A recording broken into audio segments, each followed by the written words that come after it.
आज का हमारा जो विषय है वो है परमेश्वर के वचन की सामर्थ। क्या है हमारा विषय? परमेश्वर के वचन की सामर्थ। सो आइए हम प्रभु के वचन में देखते हैं। निकालिए भजन संहिता की किताब, इसका 1 अध्याय और इसका पहला पद। क्या ही धन्य है वह पुरुष जो दुष्टों की युक्ति पर नहीं चलता और ना पापियों के मार्ग में खड़ा होता और ना ठट्टा करने वालों की मंडली में बैठता है। बस देखो कितनी सुंदर बात लिखी है। क्या ही धन्य है वह पुरुष जो दुष्टों की युक्ति पर नहीं चलता। बोलिए युक्ति। युक्ति युक्ति मैंने जब इंग्लिश बाइबल में देखा कि युक्ति के बारे में क्या लिखा है, तो वहां लिखा है प्लान्स, प्लानिंग है, यानी योजनाएं। क्या ही धन्य वे पुरुष जो दुष्टों की योजनाओं पर नहीं चलता, दुष्टों की योजनाओं पर नहीं चलता और ना पापियों के मार्ग में खड़ा होता है, और ना पापियों के खड़ा होता है। देखिए वचन में लिखा है दुष्ट। बोलिए दुष्ट। अब दुष्ट से एकदम से आप सोचेंगे राक्षस प्रवृत्ति का व्यक्ति है, खून खच्चर करने वाला व्यक्ति। तो दुष्टों की प्रवृत्ति यानी दुष्ट ऐसा व्यक्ति जो परमेश्वर के वचन को नहीं मानता। देखिए प्रभु के सामने 2 प्रकार की जाति होती है। एक पहली जाति धर्मी लोग, वो जो प्रभु का वचन मानते हैं, प्रभु पर भरोसा करते हैं, प्रभु की आज्ञाओं पे चलते हैं। और दूसरा वो लोग जो प्रभु का डर ही नहीं मानते, प्रभु का आदर नहीं करते, प्रभु का वचन ही नहीं मानते। तो प्रभु ऐसे लोगों को दुष्ट बोलता है। समझ पा रहे हैं? तो प्रभु का वचन कहता है जो दुष्टों की युक्ति पे नहीं चलता, यानी वो लोग, बुरा मत मानना, मैं बाइबल से बता रहा हूं, प्रभु के वचन से, वो लोग जो प्रभु का डर नहीं मानते। हो सकता है आपके परिवार के लोग हों। वो लोग जो प्रभु का आदर नहीं करते, वो आपकी बिरादरी के लोग हो सकते हैं। वो लोग जो प्रभु का वचन नहीं पढ़ते, वो आपके गली मोहल्ले के लोग हो सकते हैं, आपकी जात के लोग हो सकते हैं, आपके कुटुंबी हो सकते हैं, रिश्तेदार हो सकते हैं। ऐसे लोग जो प्रभु का वचन नहीं जानते, नहीं मानते, नहीं आदर करते, प्रभु कहता है क्या ही धन्य वे पुरुष जो दुष्टों की युक्ति पर नहीं चलते, यानी उनकी योजनाओं पर नहीं चलता। इसका मतलब आपको परमेश्वर का वचन क्या कहता है? आपको अपने परिवार, अपने कुटुंबी, रिश्तेदार, बिरादरी, गली मोहल्ले की योजनाओं पर नहीं चलना। गली मोहल्ले की योजनाओं पर नहीं चलना। कई बार कई लोग मेरे पास आते हैं और वो आकर रो रहे होते हैं, भैया हमने अपनी बेटी का ब्याह किया था, बड़े प्यार से इतना इतना पैसा लगाया, शादी के हफ्ते बाद ही वो हमारे घर पर बैठी, आज 4 साल हो गए हैं, ससुराल के लोग लेके नहीं जा रहे, पति लेके नहीं जा रहा। मैं उनसे पूछता हूँ, मैंने कहा किसने लगाया था रिश्ता? भैया हमारे ही रिश्तेदारी में था, बिचौलिया उसने लगाया था। मैंने कहा तो बिचौलिए को बोलो। कहते भैया बिचौलिया बोलता है देखो मैंने रिश्ता बता दिया था, अब पूरे घर की जिम्मेदारी मेरी नहीं है, जीवन भर की जिम्मेदारी मेरी नहीं है, मैं तुम्हें बता दिया था, ये लड़का है, बिला दिया था। अब उन्होंने रिश्तेदारों से कहा सुनी करी, बिचौलिए से बात मानी, सबसे सलाह मशवरा किया, तब जो लाड़ प्यार से अपनी बेटी पाली थी ना, वो दूसरे घर दिया दी। और क्या हुआ आखिर में? रिश्ता खराब हो गया, लड़कियां घर बैठी हैं। आपके पास में, आपकी जानकारी में, आपके परिवार में बहुत सारी बातें ऐसी हुई हैं, गवाहियां हुई हैं, जब आपने दूसरों की बातों पर चले और नुकसान हो गया। चलो धन रुपयों का तो नुकसान देखा जाए, परंतु बेटी का तो ब्याह एक बार होता है, जिंदगी खराब हो गई। आपके लाड़ प्यार से दूसरों की बातों पे आए, दूसरे की बिचौलियों की बातों पे सुने, रिश्तेदारों की बातें सुनी और आपने ब्याह कर दिया बेटी का। सारा जीवन उसका बर्बाद हो गया, घर बैठी है बेचारी वो। बहुत सारे परिवार मेरे पास आकर ये प्रार्थनाएं कराते हैं। वचन में लिखा है क्या ही धन्य वे पुरुष जो दुष्टों की युक्ति पर नहीं चलता। परंतु आपको योजना किसकी माननी थी? परमेश्वर की।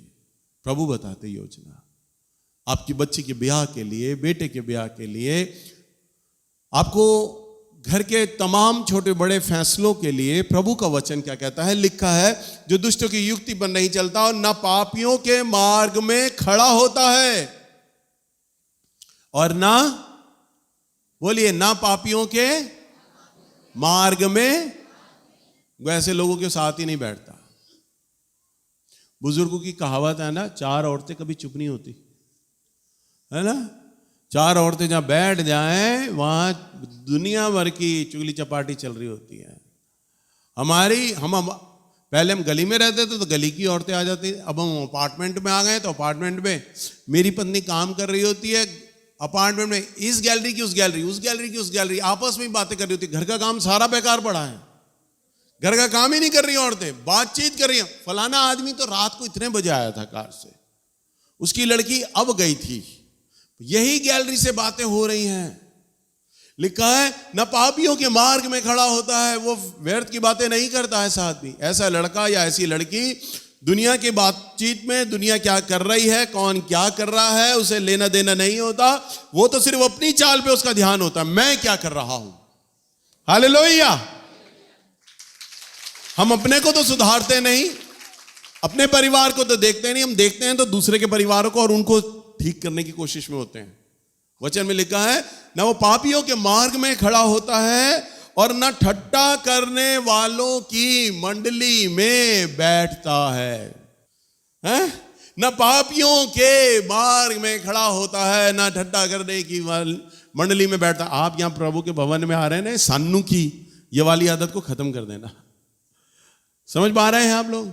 आपको सिर्फ अपनी चाल पे ध्यान देना है, मैं क्या कर रही हूं, मैं क्या कर रहा हूं, बस इस बात पर, और कोई ध्यान नहीं। पत्नी अपने पति की चाल पे ध्यान ना दे, पति अपनी पत्नी की चाल पे ध्यान ना दे। अगर आप अपने को ही करेक्ट कर लोगे ना तो परिवार अपने आप करेक्ट हो जाएगा। हालेलुया। अगर हर एक आदमी अपने आप ही को सुधार ले, पर मनुष्य की प्रवृत्ति है, शैतान का यह स्वभाव है कि हम दोष लगाते हैं, दूसरों पे दोष लगाते हैं। परंतु वचन में लिखा, न पापियों के मार्ग में खड़ा होता है। नंबर 2, परंतु वह तो यहोवा की ही व्यवस्था से प्रसन्न रहता और उसकी व्यवस्था पर रात दिन ध्यान करता रहता है। पर वो व्यक्ति क्या करता है? क्या करता है वो? नंबर 2, वह तो यहोवा की व्यवस्था से प्रसन्न रहता है। हालेलुया। कितने लोगों के हाथों में इस समय परमेश्वर का वचन है? और वचन को अपने हाथों में लेकर दिखाओ जरा, अच्छे से हाथ खड़ा करके दिखाओ। अब कुछ कुछ चमक रही है परमेश्वर का वचन। आज मन गदगद हो गया है भाई, परसेंटेज बढ़ गई लोगों की परमेश्वर के वचन के प्रति, हैं? और अभी भी जिन लोगों के पास नहीं है, परमेश्वर का वचन नीचे उपलब्ध है, आप लोग वहां से ले सकते हैं। लिखा है, ऐसा व्यक्ति जो प्रभु का वचन आपके हाथों में है ना, उसके विषय में लिखा है, वह तो यहोवा की व्यवस्था से प्रसन्न रहता है और रात दिन इसी में ध्यान दिए रहता है। रात दिन क्या करता है? आपको पड़ोसियों से बातें नहीं करनी, आपको चुगली चपाटी नहीं करनी, आपको लोगों से नहीं बैठना, आपको अपना का जो टाइम पास है ना वो यही है, यह है आपका टाइम पास। इसी में रात और दिन ध्यान दिए रहना है। मैं और मेरा परिवार जब हम लोग आए ना प्रभु के पास, आपके घर में जो बाइबल होगी, या आपके घर में एक बाइबल होगी आपके परिवार में, है ना? मैं अगर आपसे पूछूं आपके घर में कितनी बाइबल है तो आप बोलोगे भैया एक बाइबल है। तो भाई वैसी बाइबल बड़ी महंगी है, 250 रुपए की, है ना? हमारे घर में हम जब कड़की के दिन थे ना, हमारे घर में 5-5 बाइबलें होती थी सबके घर में, सबके पास। मिनी की अलग, मेरी अलग, पापा की अलग, पापा की उर्दू की बाइबल अलग। और मेरी छोटी वाली बहन उस जमाने में 1700 रुपए की बाइबल की एक डिक्शनरी लेकर आई, 1700 रुपए की। बताओ, आज से करीब 30 साल पहले। इस समय कितना होगा कम से कम रेट? 6-7 हजार रुपए होगा उस किताब का रेट, बाइबल की डिक्शनरी के, प्रभु का वचन को और अच्छे से समझ सके। ये सारी चीजें ले लेके हम आते, खरीदते, परमेश्वर के वचन में हम पैसा इन्वेस्ट करते। क्या करते? पैसा इन्वेस्ट करते परमेश्वर के वचन में। और हम सब लोग अपनी अपनी बाइबल पढ़ते। मैं अपनी बाइबल पढ़ रहा हूँ, मेरा भाई अपनी, मेरी बहन अपनी, पापा अपनी, हम सब बाइबलों में ही अपना माथा रखते, सारा रात दिन वचन पढ़ते रहते, वचन पढ़ते रहते, वचन में क्या लिखा है, वचन में क्या लिखा है। क्योंकि हम लोगों ने योजनाएं बहुत बनाई, प्लानिंग बहुत करी, मेहनत बहुत करी गरीबी से निकलने के लिए, पर गरीबी से नहीं निकल पा रही थी। गरीबी चिपकी हुई थी बुरी तरह, कंगालपन चिपका हुआ था, बंधुआइयां और श्राप चिपके हुए थे। पर जो पादरी साहब हमें प्रभु के पास लेकर आए ना, उन्होंने हमें कहा, बेटा तुम जितनी मर्जी योजना बना लो सारी जिंदगी, जितना मर्जी मेहनत कर लो, कभी नहीं निकल पाओगे। सिर्फ प्रभु का वचन पढ़ो, प्रभु का वचन जानो, प्रभु की मर्जी जब तुम्हें पता चलेगी ना कि प्रभु चाहता क्या है तुम्हारे जीवन से, उस वक्त तुम्हारी गरीबी अपने आप दूर हो जाएगी। हालेलुया। और हम लोग प्रभु के वचन में रात दिन पढ़ते, हम आपस में डिस्कशन करते, परमेश्वर के वचन में मैंने अभी ये पढ़ा, इसमें ये लिखा है, पापा मुझे बताते, मैं पापा को बताता, हम लोगों में आपस में डिबेट होता, चर्चा होती, बातचीत होती, सारा दिन हम वचनों की बातें करते, बाइबल में ये लिखा है, बाइबल में ये लिखा है, बाइबल में ये लिखा है, बाइबल में ये लिखा है। और करते करते उसका रिजल्ट ये रहा, परमेश्वर ने मेरे पूरे परिवार को पकड़ लिया अपनी सेवा के लिए। हालेलुया। आज मेरा पूरा परिवार प्रभु में कैसे है, मेरा परिवार सेवा कैसे कर रहा है। कई बार आप लोगों को ये लगता होगा, अरे भैया प्रभु में है ना, इसलिए भैया ने परिवार वाला, जैसे कांग्रेस में परिवारवाद आता है ना न्यूज में, ऐसे भैया जी आ गए हैं सेवा में, इसलिए भैया ने अपने परिवार को ले लिया। उनके जीजा भी हैं, बहन भी है, और पापा भी मेरे थे सेवा में, और बच्चे भी आ रहे हैं सेवा में, तो परिवारवाद है ना। परिवारवाद नहीं है, इस जगह तो परिवारवाद हो ही नहीं सकता, क्योंकि परमेश्वर का प्लेटफॉर्म है और प्रभु अपने लोगों को चुनता है। हालेलुया। प्रभु केवल उन लोगों को चुनता है जो उसके वचन का ऑनर करते हैं, आदर करते हैं, जो वचनों को पढ़ते हैं, क्योंकि वचन ही परमेश्वर है और परमेश्वर ही वचन है। और जब आप परमेश्वर के वचन को पढ़ते हो तो आप परमेश्वर को जानने लगते हो। जब आप परमेश्वर के वचन को पढ़ते हो तो परमेश्वर के स्वभाव को पता चलने लगता है। मैं क्यों वचन में गारंटी से बोलता हूं, भाई मैं प्रभु का ये नेचर जानता हूं। क्यों बोलता हूं मैं? क्योंकि वचन में वो बात लिखा है, और वचन में साथ साथ मैंने उस वचन को 28 साल से अनुभव में ला रहा हूं, एक्सपीरियंस में। और जो किसी भी आदमी का अनुभव जो होता है ना, वो झूठ नहीं बोलता, मेरा एक्सपीरियंस नहीं करता। तो परमेश्वर मुझे उस वचन का जो एक्सपीरियंस है ना, वो मुझे सिखाता है, बताता है कि वचन में ये बात लिखा है। हालेलुया।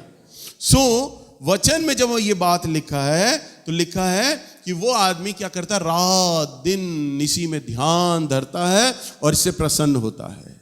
और इससे क्या होता है? अब प्रसन्नता क्यों मिलती है मालूम है क्यों?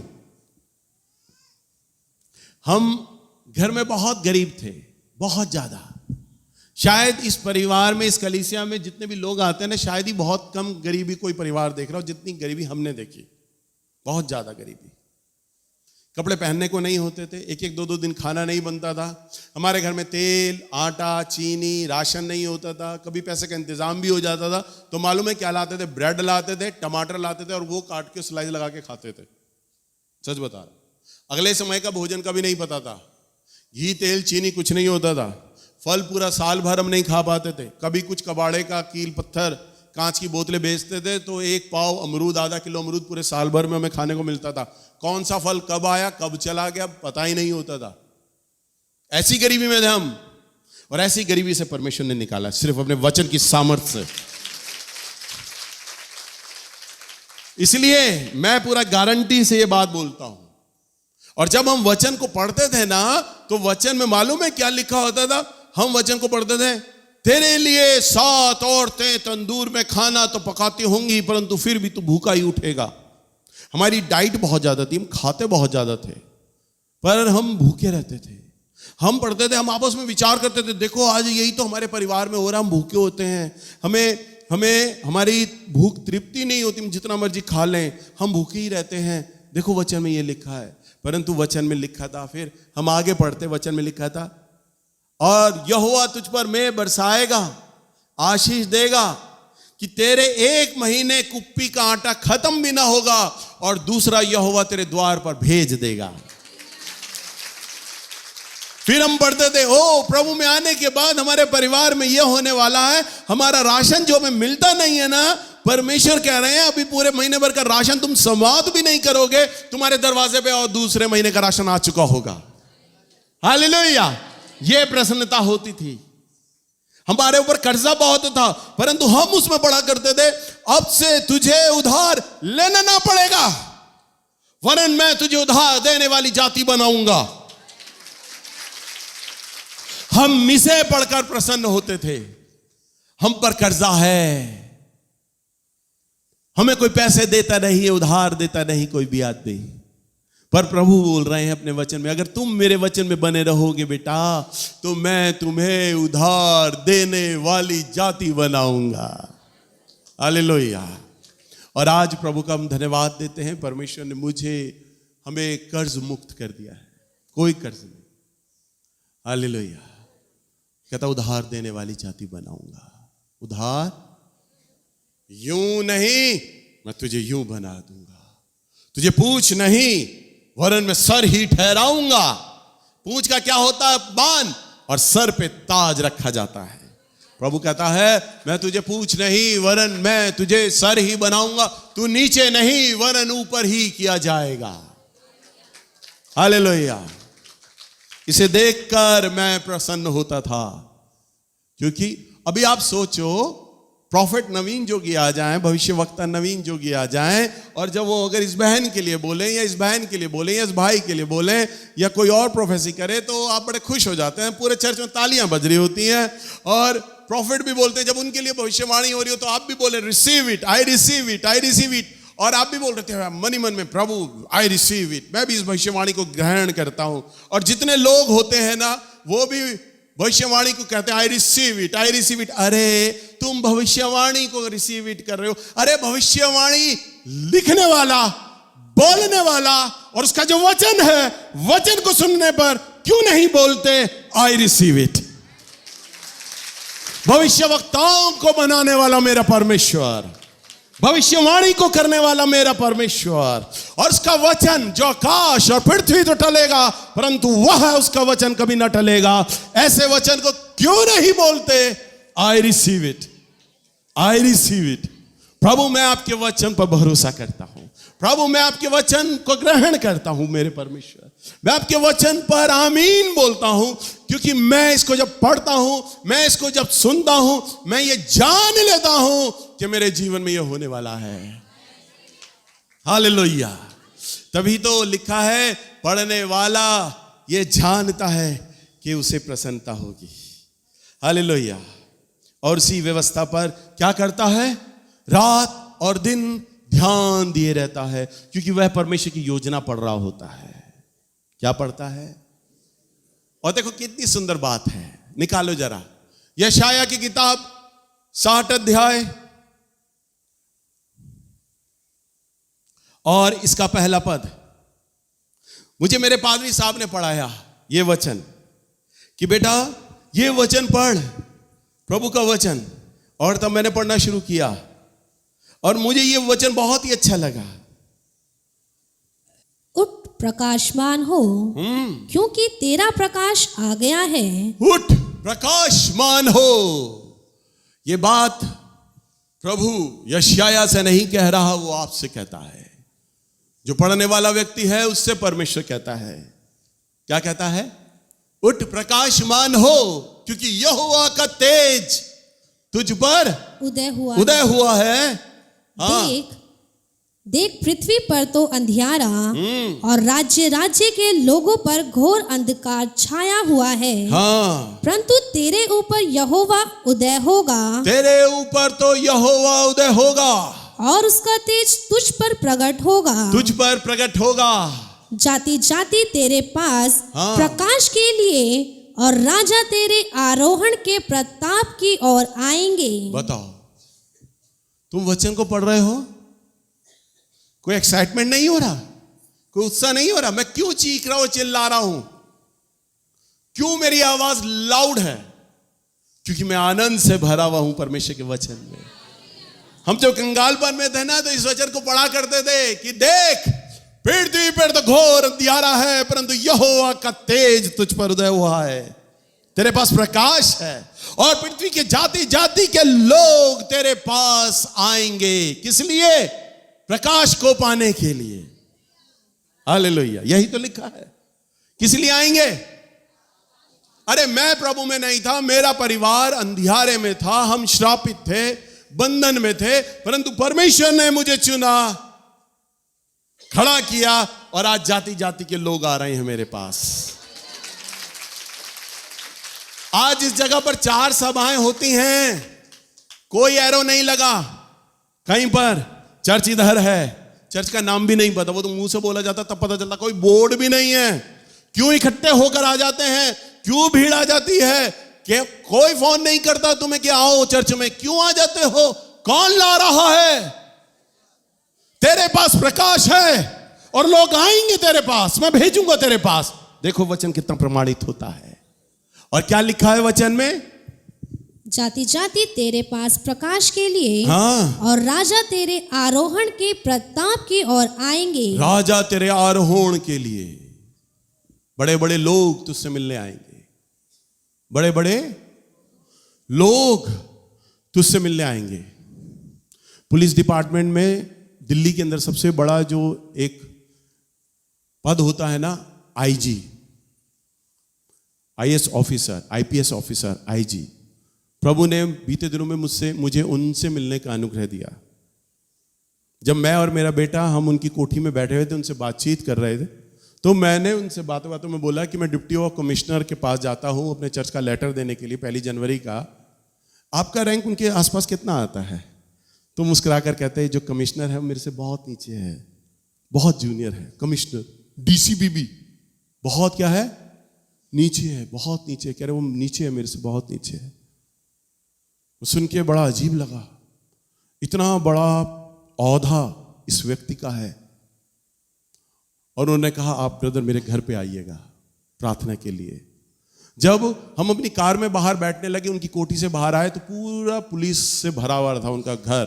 बाहर पुलिस ही पुलिस खड़ी हुई, गनमैन खड़े हुए सारे, इतना बड़ा आदमी। और जब हम कार में बैठे तो आप यकीन मानिएगा, मेरे बेटे से पूछिएगा, उन्होंने हमारे कार का अगला दरवाजा खोला मेरे बैठने के लिए। पुलिस वाले देख रहे हमारा आईजी किसी का दरवाजा खोल रहा है, ये भी बड़ा आदमी है। सारे पुलिस वाले बड़े आदर के साथ डरे हुए और सहमे हुए। और जब मैं बैठा मुझे परमेश्वर का वचन याद आया, राजा लोग तेरे आरोहण के लिए, तेरे प्रताप के लिए तेरे पास आएंगे। मैं बड़े बड़े लोगों को तेरे पास भेजूंगा, बड़े बड़े लोग तेरा आदर करेंगे। हालेलुया। और आगे क्या लिखा है? अपनी आंखें चारों ओर उठा कर अपनी आंखें चारों ओर उठा। हाँ, वे सब के सब इकट्ठे होकर हाँ, तेरे पास आ रहे हैं। वे तेरे पास आ रहे हैं। बताओ, ये भाई, ये वचन केवल नेल्स बेंजामिन के लिए नहीं है, ये वचन आप सबके लिए है।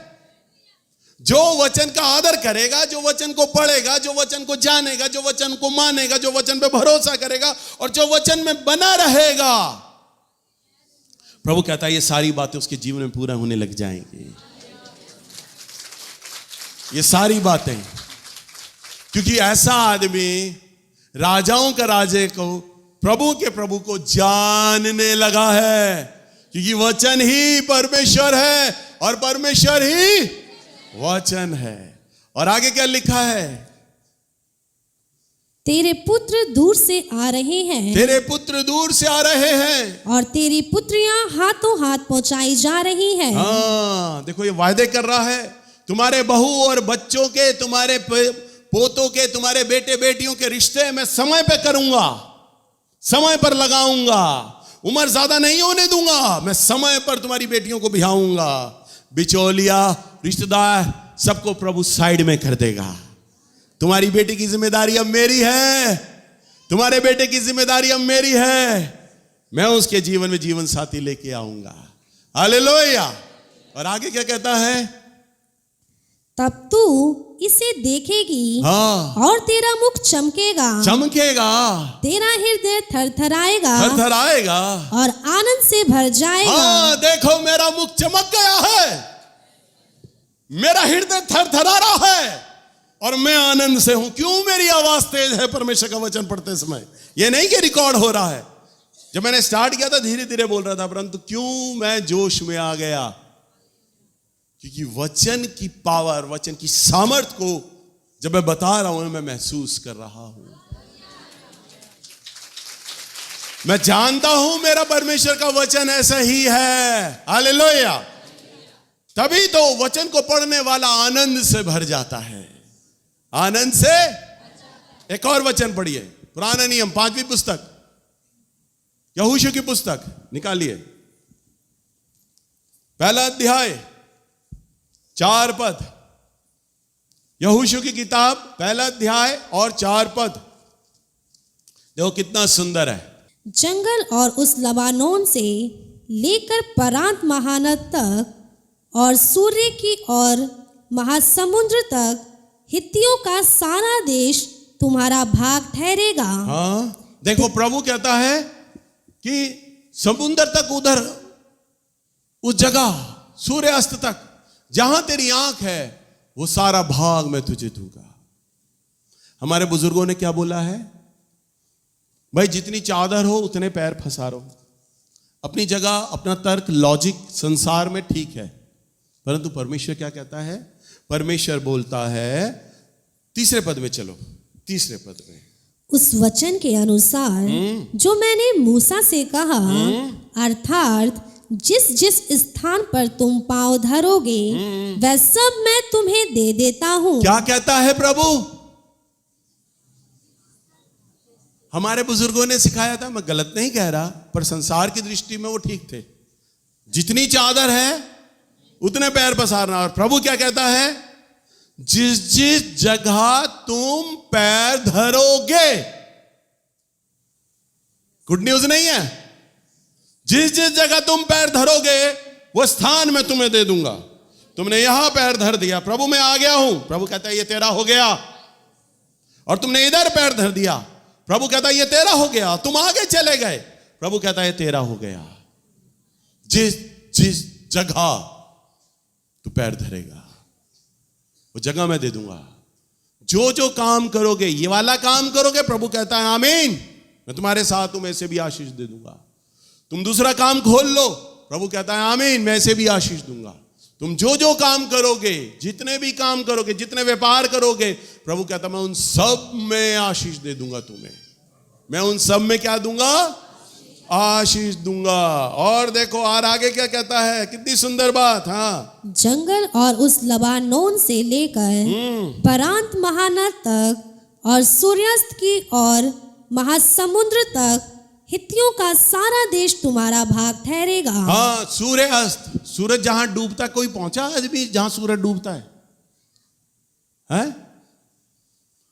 कोई लिमिट ही नहीं, कहां सूरज की गिर रहा है कोई नहीं पकड़ पाता।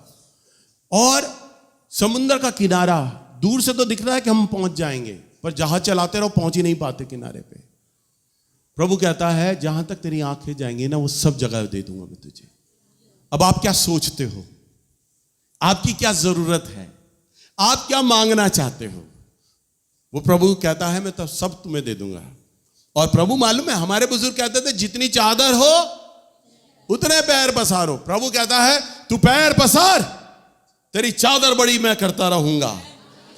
फैलता चला जा, बढ़ता चला जा, तेरी चादर को मैं बढ़ाता चला जाऊंगा। आंखें जहां तक तेरी जा रही हैं, जो चीज तुझे चाहिए, जो चीज तू लेना चाहता है, वह सब मैं तुझे दे दूंगा। और ये सारी बातें मालूम है कब सीखते थे? कंगाल जब थे तब सीखते थे।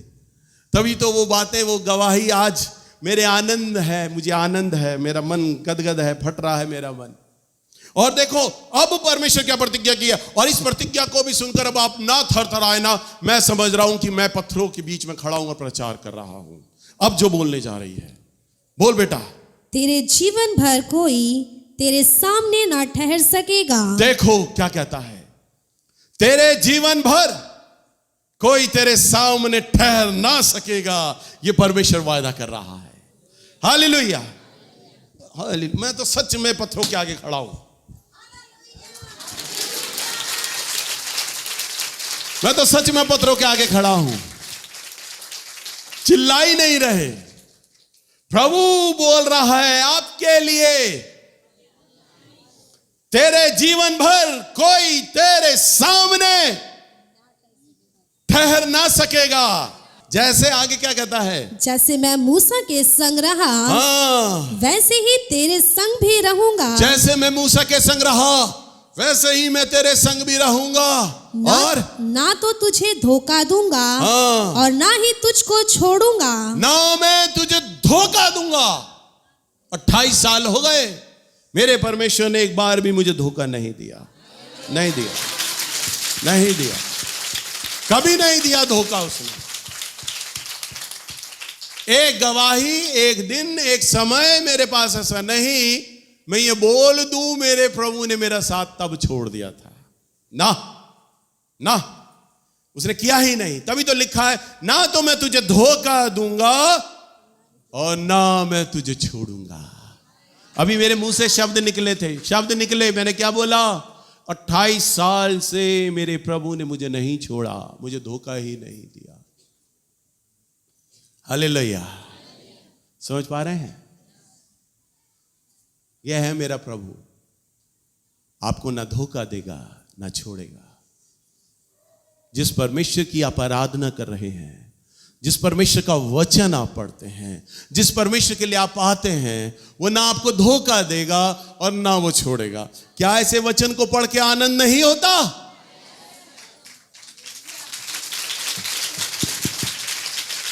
तभी तो वचन में लिखा है, क्या ही धन्य है वह पुरुष जो दुष्टों की युक्ति पे नहीं चलता और न पापियों के मार्ग में खड़ा होता है और न ठट्टा करने वालों की मंडली में बैठता है।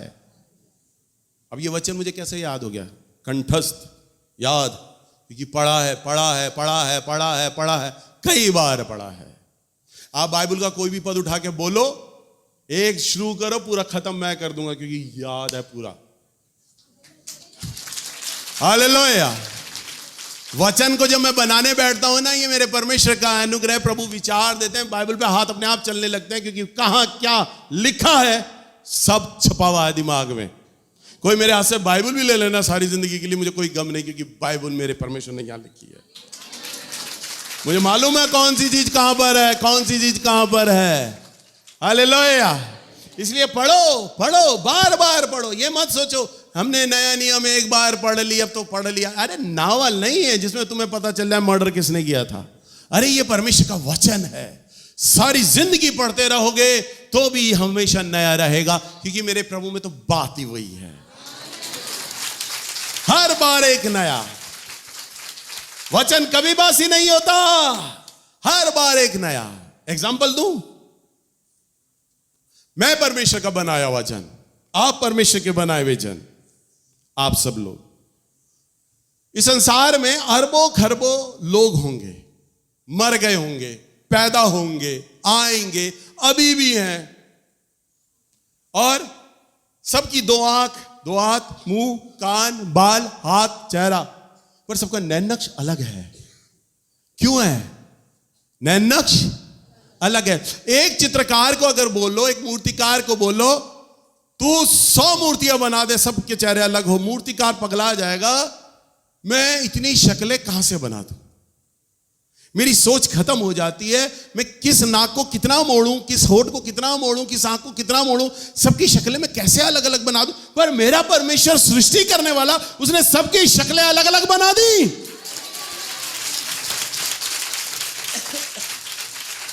हालेलुया। यह है मेरे प्रभु का कमाल। इसलिए प्रभु जब करता है ना, नया करता है, पुराना नहीं करता। उसके नेचर है, बासीपन नहीं है उसके काम में, पुरानापन नहीं है। इसलिए वचन, जो उसका वचन खुद का वचन है, उसमें कैसे बासीपन आ जाएगा? जब मनुष्य को बनाने में बासीपन नहीं करता, उसने दूसरा नेल्स बनाया ही नहीं है। हालेलुया।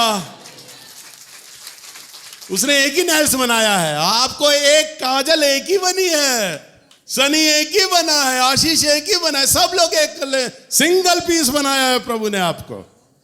और उसका जो वचन है ना, वो भी ऐसे ही है, वो भी ताजा वचन है, एक जैसा कभी नहीं होता। इसलिए हर संडे एक जैसा कभी नहीं होता। कई बार आशीष मेरा वचन खराब कर देता, बोलता भैया रिकॉर्डिंग नहीं हुआ, वीडियो ठीक नहीं आया, मैं कभी गुस्सा करता हूं, कभी मन महसूस के रह जाता हूं, मैं कहता हूं प्रभु का इतना अच्छा, और ये वचन अगर खराब हो गया ना तो तेरी खैर नहीं।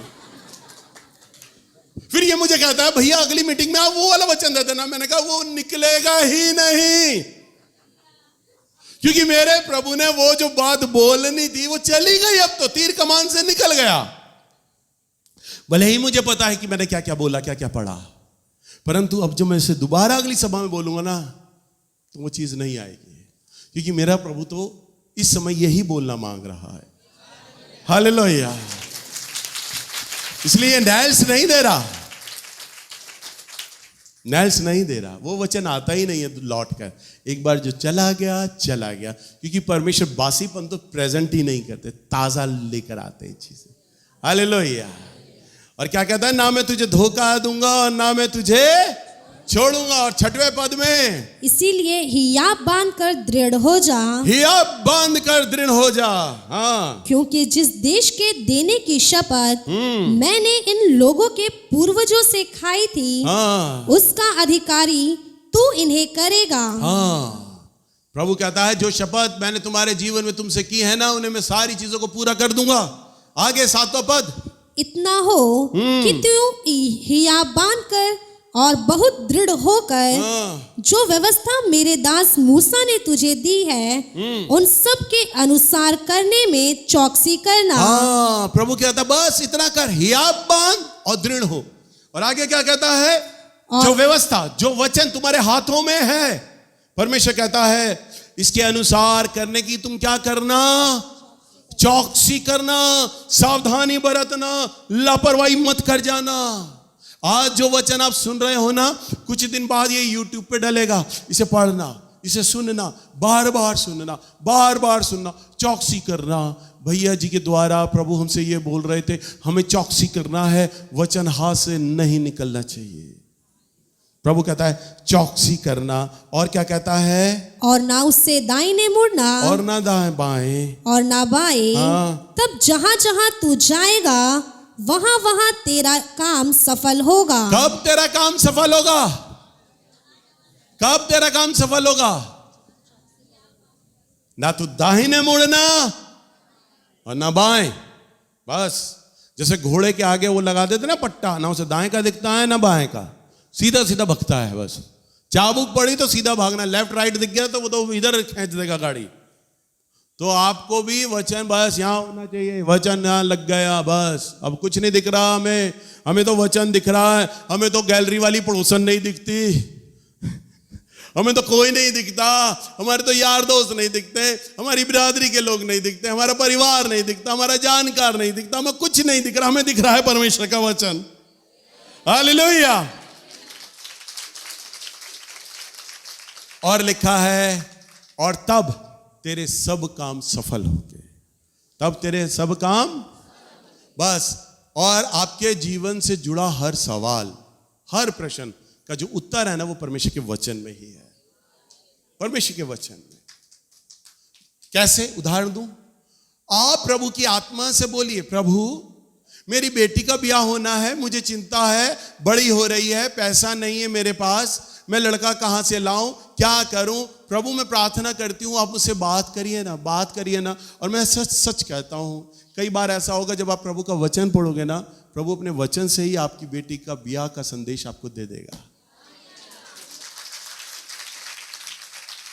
आप रोते रोते बोलोगे, प्रभु ये मेरी बेटी के बारे में ही तो आप बोल रहे हो, ये मेरी बेटी की शादी के बारे में ही तो बात थी प्रभु, जो भी आपने मुझसे बोली। और यूं आके लगेगी, यूं आके वो चीज जब प्रभु बोलेगा। और जब प्रभु बोलता है ना तो गड़बड़ी नहीं होती, आपको क्लियर कट 101% कंफर्मेशन होगा। और आप मुझे नीचे आके बोलोगे, भैया मैं परमेश्वर का वचन पढ़ रही थी और प्रभु ने साफ सटीक इस पद से मुझे बोला, तेरी बेटी का ब्याह मैं करूंगा। आप रोते हुए मुझे बताओगे, आपका बोलने का तरीका, आपके आंसू और आपका एक्सपीरियंस मुझे चीख कर ये बोलेगा, वाकई प्रभु ने इससे बात की है। वाकई परमेश्वर का वचन में संपूर्ण है। ये यहूदा का बब्बर शेर है, इसे अपने आप अकेला छोड़ दो, सबको खा जाएगा। सारे सवालों के जवाब आपको परमेश्वर के वचन में ही मिल जाएंगे। जिसके कान हो वो सुन ले। बस प्रार्थना करना है, प्रभु से पूछना है, प्रभु मेरे प्रश्न का उत्तर ये है, मैं बिचौलिए के पास नहीं जाता, रिश्तेदारों के पास नहीं जाता, क्योंकि वो दुष्ट लोग हैं। आपका वचन कहता है प्रभु कि मुझे तेरे वचन में ही सारी बातों को खोजना। बस आप खोजना शुरू कर दीजिए, पूछिए, पढ़िए वचन, प्रभु अपने वचन से ही बात कर देगा। और ना बात करें ना, सच कहता हूं, मैं चर्च आना बंद कर दूंगा, मैं सेवा करना छोड़ दूंगा, क्योंकि मेरा प्रभु ना कभी धोखा देगा और ना कभी छोड़ेगा। हालेलुया। जो उसने मेरे साथ किया वो आपके साथ भी करेगा। हालेलुया।